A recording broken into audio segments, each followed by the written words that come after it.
Hey, it's Captain Matt, boat buyer's secret weapon, and today we're talking the worst pontoons on the market. So we've got our top 5 here. We're going to go from here to the worst, okay? So number 1 is going to be the worst in this situation. I want to say this up front, that the worst in this category doesn't necessarily mean it's not right for some people. It doesn't mean that it's unsafe. What it means is that the construction quality, the way they do things there's better ways to do it. And in this, I'm actually encompassing the whole ownership experience.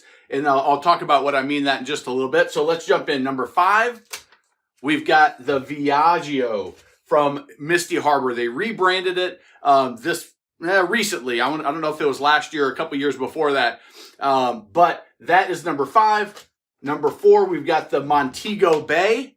Number 3, we've got the Quest. Now, Quest, their price point, it's a great price point for a lot of people and allows them to get on the water. And if you're not running down the heaviest chop, if you're just on a smaller lake, you're not going to load it up with a bunch of people, you're not going to be running 50 miles an hour, the construction quality, it's okay to scale it down a little bit, but that's what I'm talking about here. Number 2 is Sun Tracker. Now, Sun Tracker actually builds an okay pontoon. They cut the corners on some compartments or in some components. In some of the construction things, hey, they leave some material out so they can keep that price down, and they have huge scale, and they buy a crap load of Mercury and Mercury's or motors, and so they have some efficiencies there. The reason they're up at number 2 is because of their dealer network.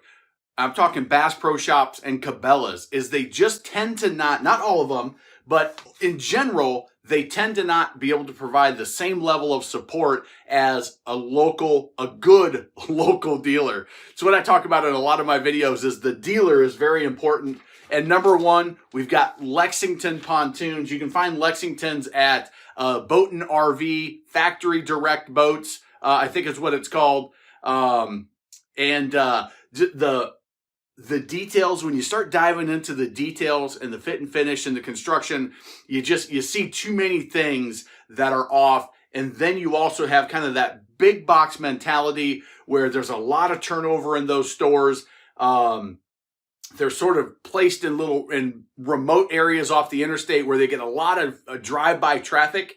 But from what I've experienced, what I have researched, what I've read online, is the level of support and them standing behind the product is puts them as number 1.